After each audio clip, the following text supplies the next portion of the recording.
বৃন্দাবনের সোনাঝরা সকাল। গোপালরা আনন্দে গরু চড়াচ্ছে, গোপালিনীরা দুধ দই নিয়ে ব্যস্ত। চারিদিক ভরে আছে হাসি, গান আর বাঁশির সুরে। কিন্তু হঠাৎই সব কিছু বদলে গেল যখন বৃন্দাবনের মানুষজন উৎসবের প্রস্তুতি নিচ্ছিলেন ইন্দ্রদেবের পূজা করার জন্য। সবাই ভেবেছিল ইন্দ্রদেব বৃষ্টি দেন, তাই তাকে পূজা করলে গরু, জমি, মাঠ সব উর্বর হবে। কিন্তু ছোট্ট শ্রীকৃষ্ণ মধুর হাসি মুখে গোপালদের জিজ্ঞেস করলেন, আমরা কার দয়ায় বেঁচে আছি? মাঠ ঘাটে ঘাস কে দেয়? গরুরা কোথায় চড়ছে?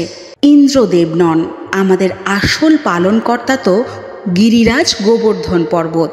সেখানেই ঘাস জন্মায়, ঝর্ণা বয়, গরু চড়তে পারে। শিশু শ্রীকৃষ্ণ সবাইকে বললেন, চলুন আমরা ইন্দ্রের পুজো না করে আজ গোবর্ধন পর্বতের পূজা করি। দুধ, দই, মাখন, লাড্ডু সব কিছু গিরিরাজ গোবর্ধনের সামনে নিবেদন করি। গ্রামবাসীরা শ্রীকৃষ্ণের মিষ্টি যুক্তি শুনে মুগ্ধ হলেন, আর সেদিন থেকে শুরু হলো গোবর্ধন পূজা। কিন্তু স্বর্গে বসে ইন্দ্রদেব ক্ষিপ্ত হয়ে উঠলেন।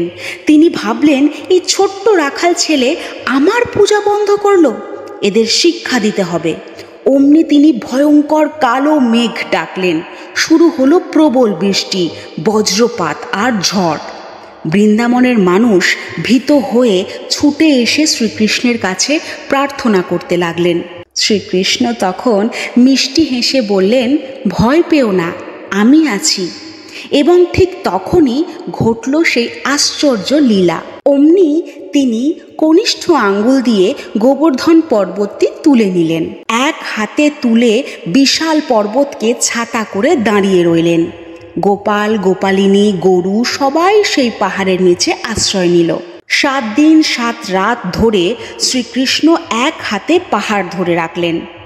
চারিদিকে গোপীদের বিস্ময়, গোপালেরা আশ্চর্য। এ কি করে সম্ভব? এই তো আমাদের ছোট্ট কানাই।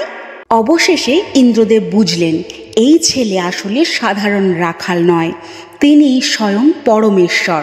ইন্দ্রদেব নেমে এসে ক্ষমা প্রার্থনা করলেন। শ্রীকৃষ্ণ মিষ্টি হেসে বললেন, অহংকার করলে শক্তি ক্ষয় হয়, ভক্তি আর প্রেমের সামনে সব দেবতাই নত জানু। সেদিন থেকে বৃন্দাবনে শুরু হলো গিরিরাজ গোবর্ধন পূজা। মানুষ কি শিখলো এখান থেকে? সত্যিকারের উপাসনা হলো প্রকৃতি, গরু আর ভগবানের অনন্ত করুণা কৃতজ্ঞ চিত্তে স্বীকার করে।